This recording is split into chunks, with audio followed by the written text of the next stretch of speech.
the 20 books that I'm most looking forward to reading before I turn 20. Hello everyone and welcome back to my channel. If you're new here, then my name is Chloe and I make roughly 2 videos every week about books and reading, and if you're interested in that, then make sure to click the subscribe button and click the bell button as well if you want to get notifications every time I upload a new video.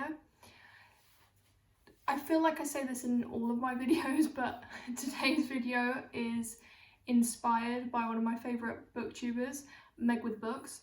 Her version of this video was the first one that I saw on YouTube, but I'm sure there's loads of other booktubers that have also done it. Recently, within the last couple of weeks I believe, one of my booktube friends also made a video similar to this. Her name is Miju's Book Life on YouTube, so I will make sure to link both of these videos down in the description box if you want to go and check them out. This video, as you've probably guessed by the title, is 20 books that I want to read before I turn 20. I turn 20 in June, so there's actually not that long until my birthday as such, so therefore I've tried to be as super realistic with these books as possible. So we've got quite a few actually books that I've physically got and that are on my physical TBR. Then we've got some books that I have not got at the moment, but I've either ordered them recently or I'm thinking that they're going to be the next books that I buy. And the books that I've physically got, some of them are books that I haven't read before and some of them are books that I have read. So I think I'm just going to go into this because 20 books is a lot. I'm not going to give full descriptions of the books. I think I'm just going to name why I want to read them so that this video doesn't get way too long. But yeah, let's just start. The first book that I've got on my list is one that I've got here, and that is The Secret History by Donna Tarr. I have read Donna Tarr's, I believe, only other book, which was The Goldfinch, and I enjoyed it, but it wasn't my favourite. I felt like it was a very long book. And the reason why I want to read this book as soon as possible is mainly because of the characters in the book, who are supposedly very morally grey characters, which I find really interesting. It's so much more realistic than reading archetypical characters. That's why I want to read this. I'll just give a quick synopsis, which is essentially that this is a book about a group of university students, and one of the students is murdered, and then we're trying to figure out how these people got to that situation of someone getting murdered, why they did it. So the second book on my list is one that I have not got, but I have recently ordered it, so I'm hoping to receive it in the next couple of weeks.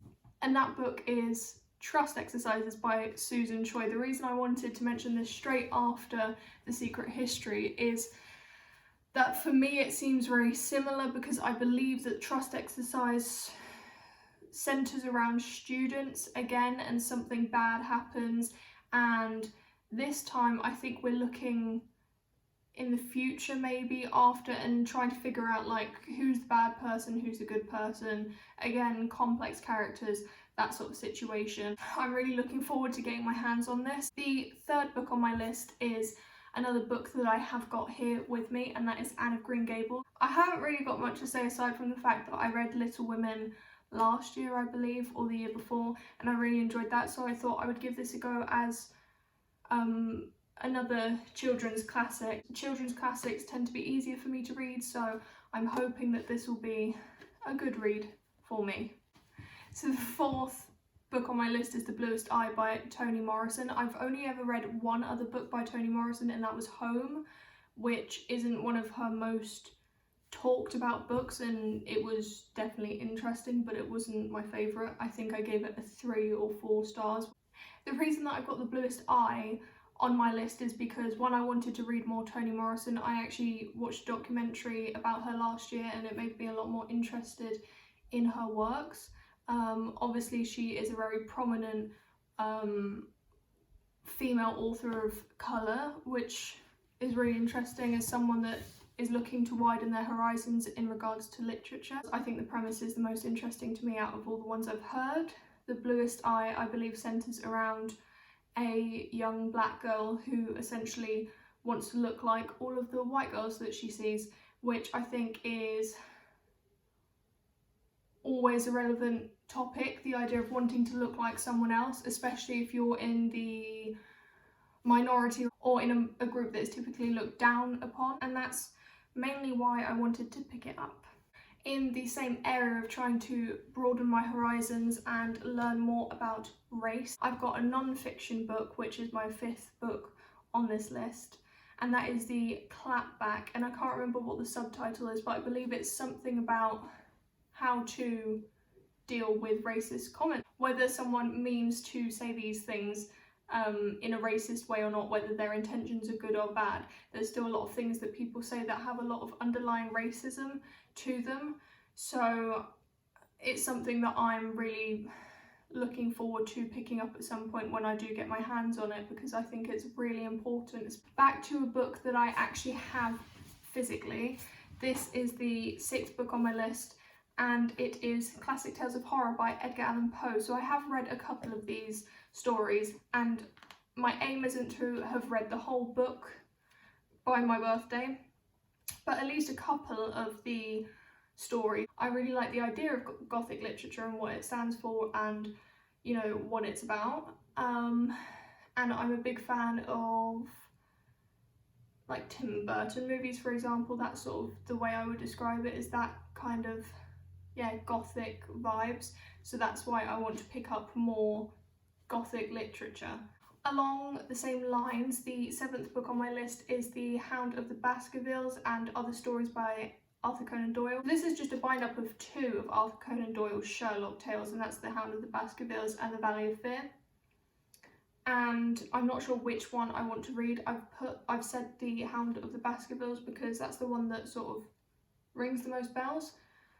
But the only Sherlock Holmes story that I've read is The Cardboard Box, I believe. And the reason that I'm super interested in reading a Sherlock Holmes tale or 2 is because I wrote a project last year which was about the Victorian era and Jack the Ripper and forensic science, essentially. And obviously Sherlock Holmes is one of the most famous Victorian detectives or Victorian characters. That's why I want to read some of these stories. Book 8 is another book that I have got physically, and that is this brick of a book, 11/22/63 by Stephen King. This is the first Stephen King on this list. It is not the last. This is the only Stephen King that I've got physically now that I have not read yet. The reason that I am apprehensive about reading this is because I borrowed it from the library a couple of years ago and tried to read it and just didn't get through it. The reason that I want to read this is because a lot of people say this is one of Stephen King's best books. It's also slightly different. It's more of a sci-fi sort of book, which I have read, Under the Dome, which I guess is kind of sci-fi, kind of not horror, but you know, the typical Stephen King genre mashup. This book has a really interesting premise as well, which ever since I heard about it I was really interested in. That is essentially someone going back in time trying to stop the assassination of JFK, which just is super interesting. I'm looking forward to reading this. I don't know when it will be. Again, it's quite a long book, and at the moment I'm just not fancying reading really long books, but I'm sure I will get to it. Since I've already mentioned a Stephen King book, I thought that I would carry on with my other 2 Stephen King books on this list. As I said, the only book that I've got right now that I have not read is 11/22/63. But on this list I've decided to add 2 Stephen King books that I have read but that I would like to reread before I turn 20. The first one is Carrie, and I am going to tell you that when I made this list, it was a couple of days ago, I was too lazy to change the list, but I have since reread this book.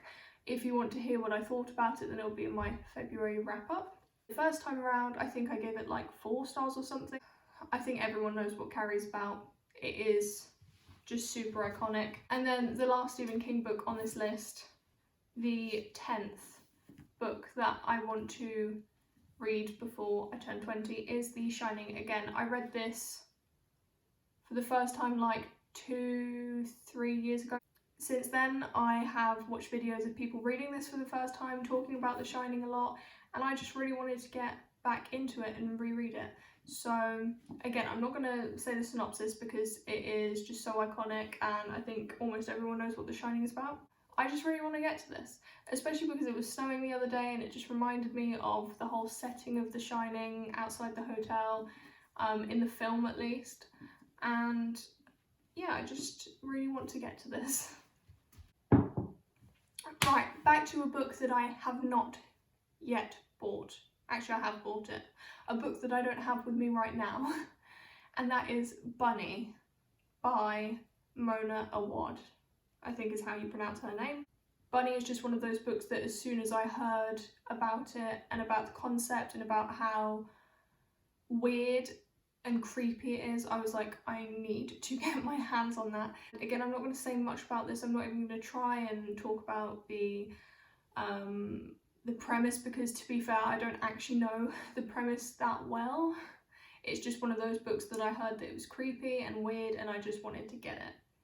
So that's mainly why I want to read it. Number 12 is a book that I've actually just started reading today, and that is Brother by Anaya, if that's how you pronounce her name. She's got an interesting surname. This book essentially is about a family of serial killers. So I haven't read much of it yet, but from what I've heard of it, it gives me Texas Chainsaw Massacre vibes. Edgar, who was a serial killer who inspired the Texas Chainsaw Massacre series. It also reminds me of, there was a family in the, is it the 6th? It must be the 6th season of American Horror Story, Roanoke. There was a family that was sort of like crazy cannibals, I think. That's what it reminds me of as well. And I mean, essentially anything about serial killers I think is really interesting, and especially when it's people that are just, you know, this is sort of part of their life and this is just what they do. I find that really interesting as well. And it also sort of gives me the vibes of, if you've ever heard of the legend of Sunny Bean, which was, yeah, a legend, so not necessarily true, most likely propaganda, created by or the opposite of propaganda, I guess, created by English people in the 13th century or something like that, ages ago, essentially around about the time where there was a lot of strife between the Scots and the Englishmen, and essentially this story was created in order to make Scottish people seem absolutely vile. This, I'm just really happy that I've started reading it, and I'm looking forward to seeing where it goes. This next book is actually a collection of poetry. So this is book 13 on my list. This is a collection of poetry that I saw on Paperback Dreams' channel. She mentioned it once. I had literally never heard of it before. I managed to find it on Amazon, but I don't think it's that widely known at the moment.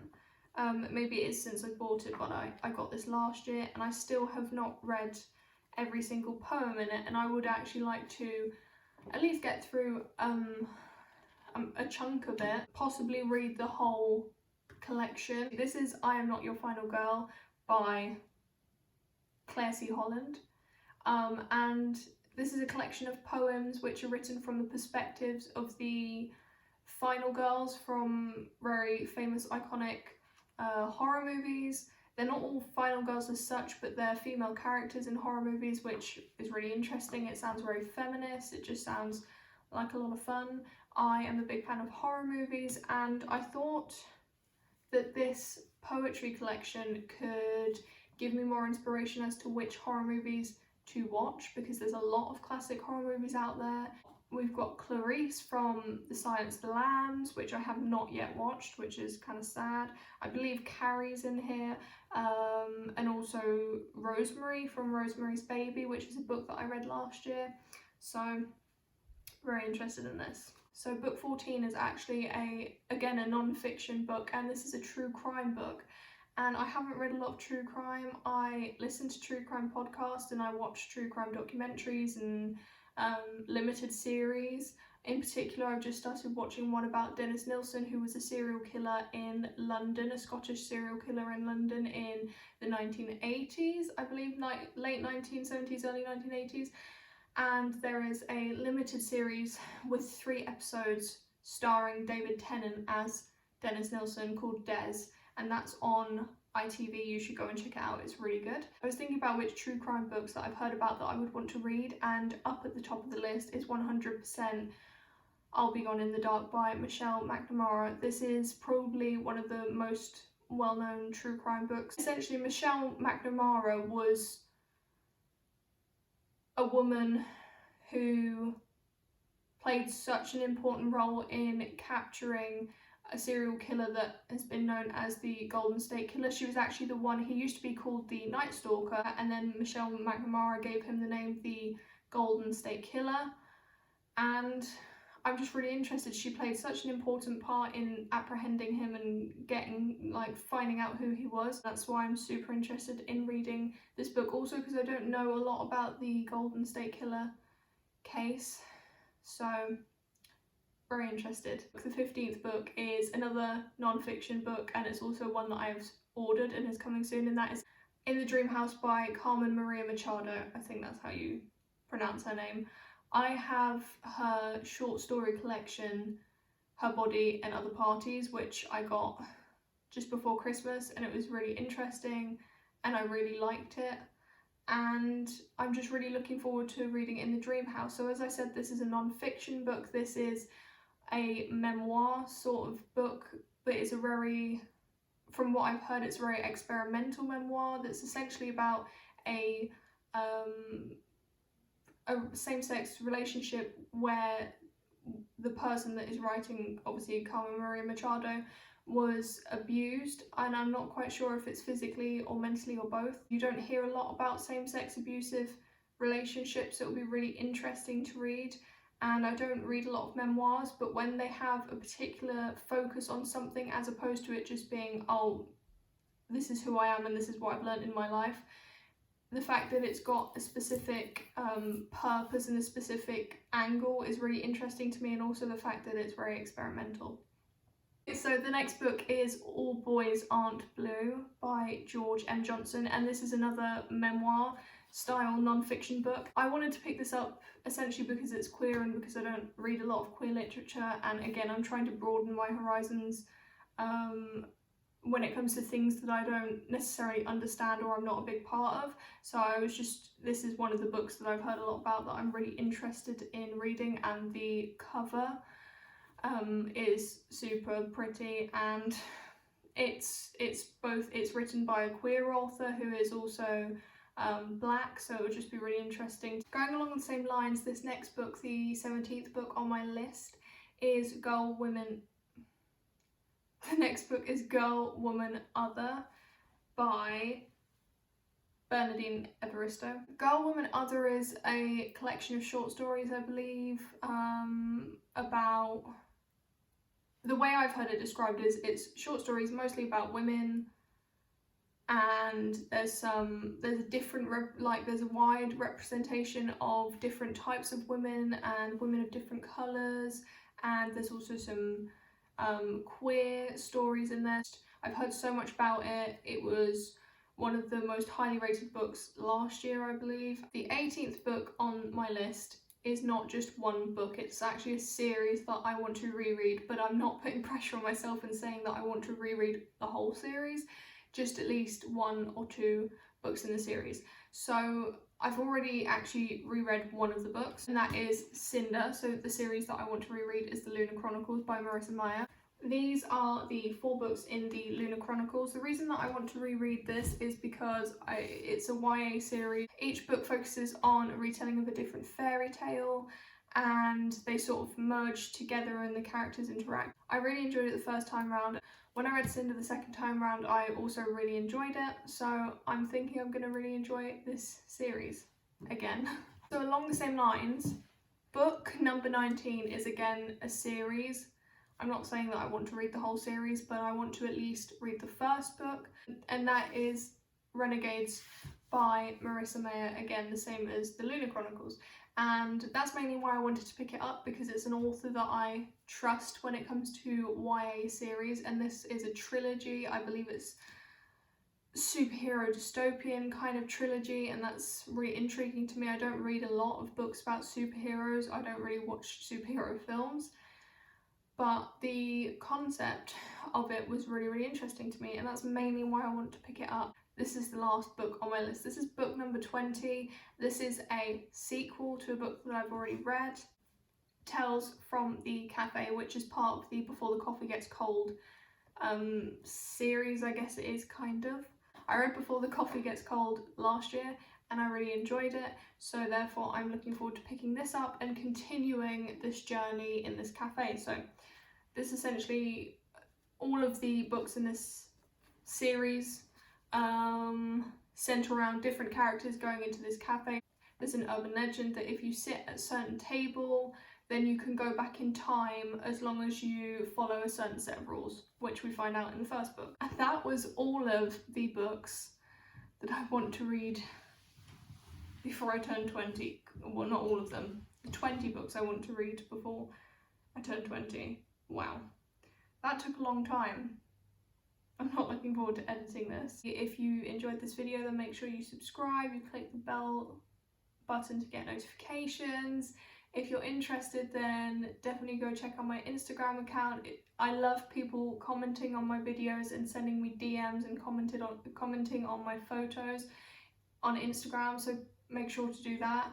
If you've read any of these books, or if you're thinking about reading any of these books, then make sure to drop a comment down in the comment sections. I hope you enjoyed this video, and I will see you in my next one.